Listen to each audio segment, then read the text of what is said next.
Hey, fight fans, welcome back to Carlo Prusa MMA. I am Carlo Prusa, and today I am with UFC fighter Mr. Chad Anheliger ahead of his upcoming contest, November 2nd, going down Edmonton, Alberta, UFC Fight Night 246, taking on Cody Gibson. Chad, we're only a few weeks away from the contest. What's the mentality? What's the mindset like right now for you?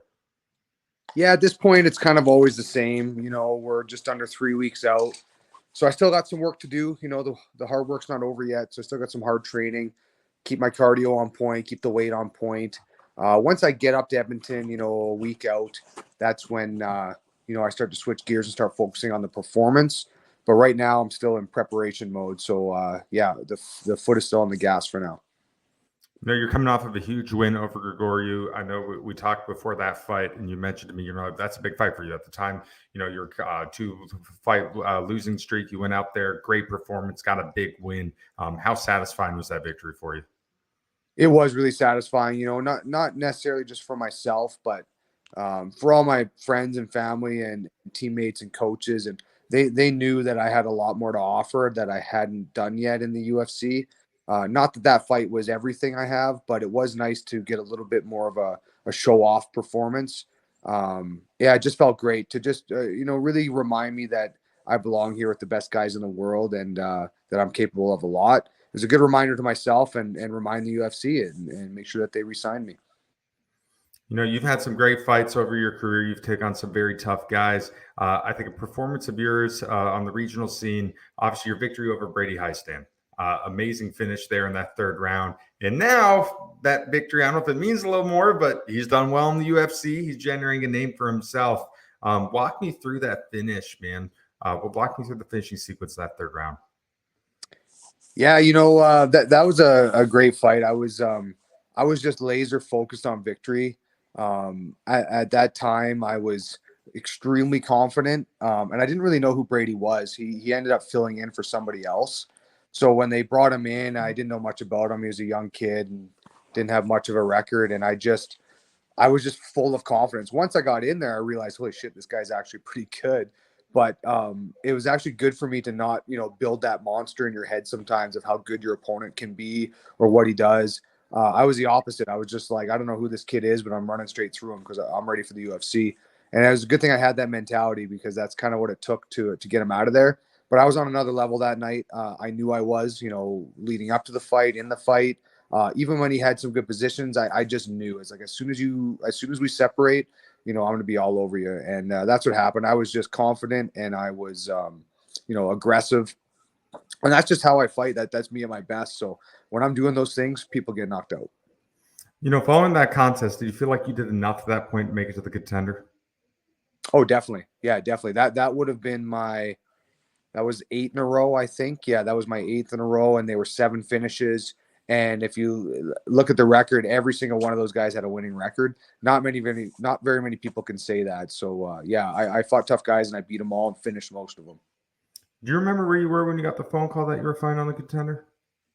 Yeah, I do because that phone call was kind of an up and down thing for me because I got one earlier and it ended up not going through because I couldn't get a visa. COVID was really wreaking havoc at that time.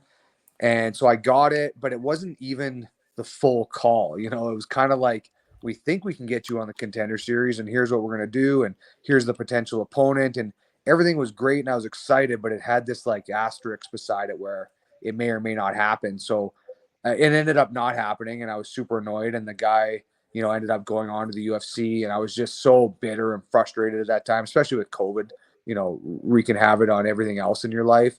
And then just, I was trying to do another fight locally, and then it fell through again.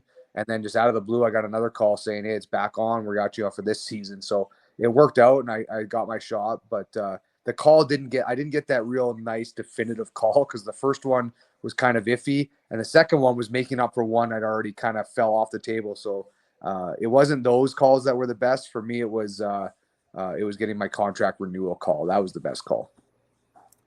You're one of those guys, man. There's just so much fun to watch. And it was evident in the contender series. It was evident in your debut in the UFC. Do you take a lot of pride in going out there and just putting on a show for the fans?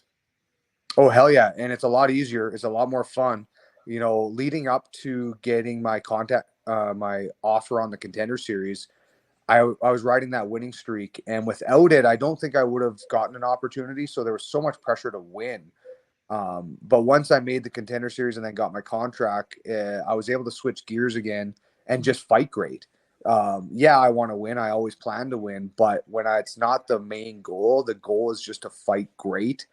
If I do that, usually I will get the win. So especially now, I'm heading into the just starting my second contract. I mean, I feel free. I feel like I get to go out there and just put on, the best performance I possibly can. Let it all hang out there. Be aggressive, and yeah, those are just the most fun fights. So I'm really looking forward to it.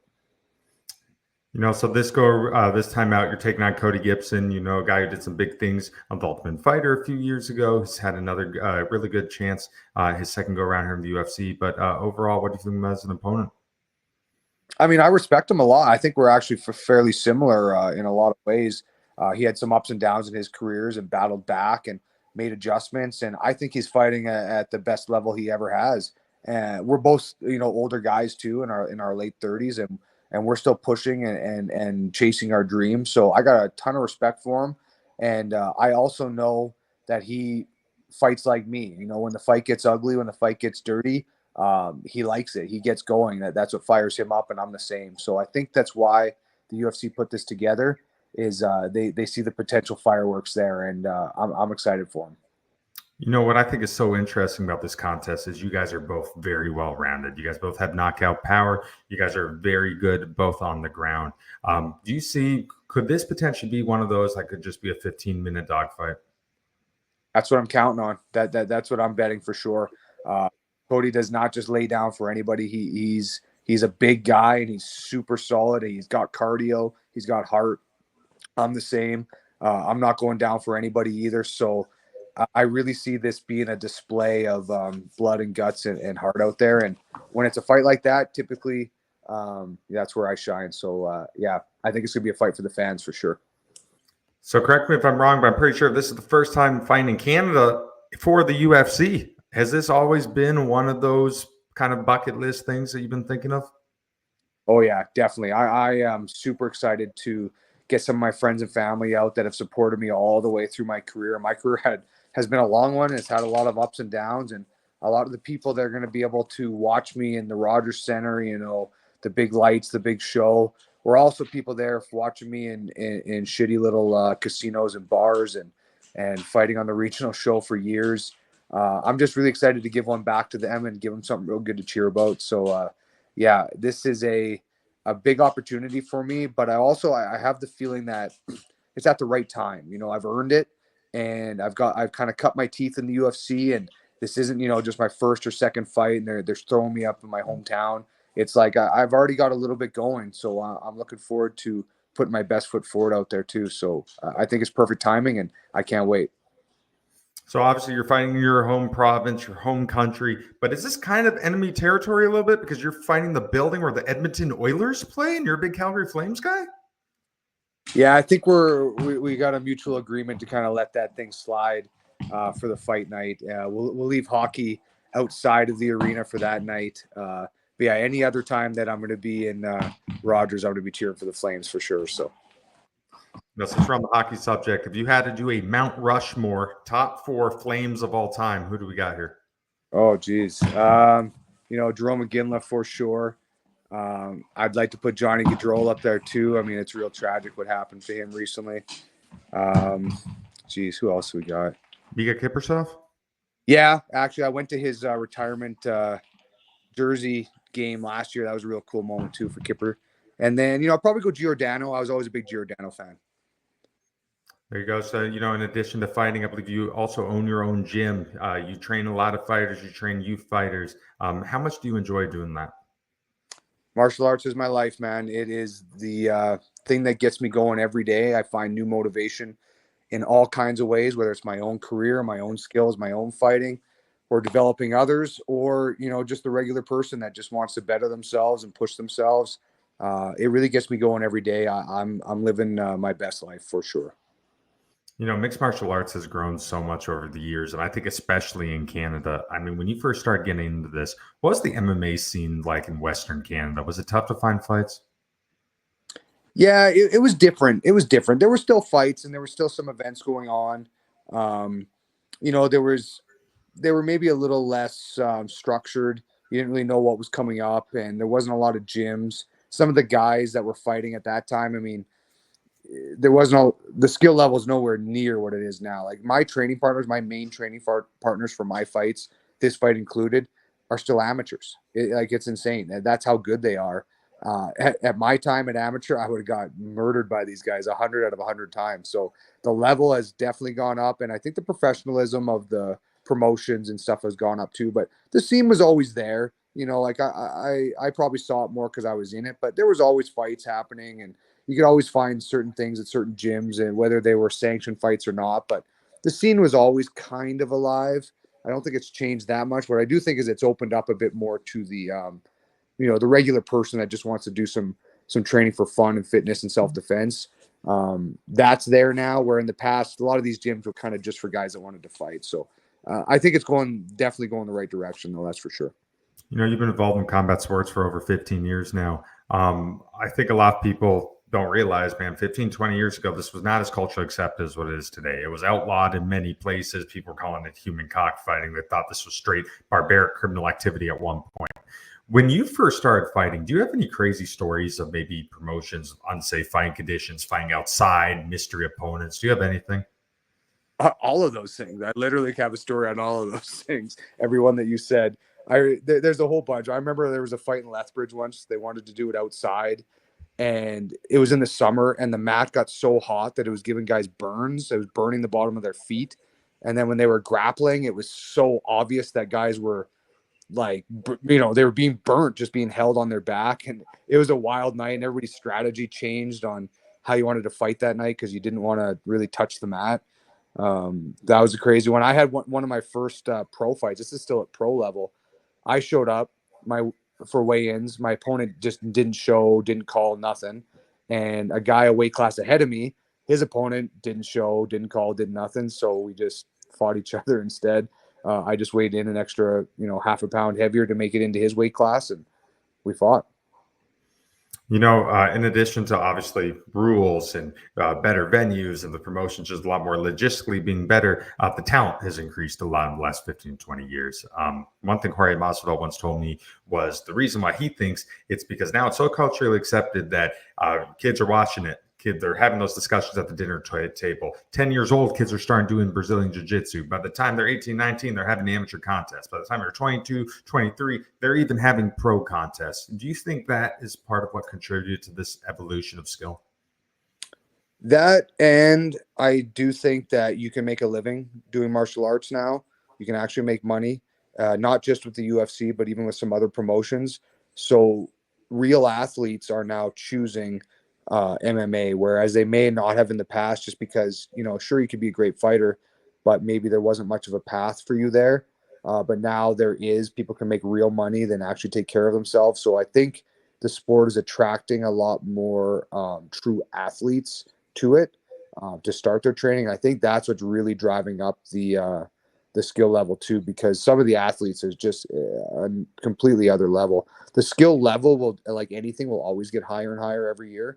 But I do think why we got such a big boost over the last, 10 years ish is just, I think that the level of athlete that is choosing MMA as their path is way more than it's ever been. I think that's a big factor. We've had some great Canadian mixed martial artists over the course of time. Obviously, George St. Pierre, in my opinion, kind of really started putting Canadian mixed martial arts on the map, being that kind of like GOAT figure for a very long time. Rory McDonald.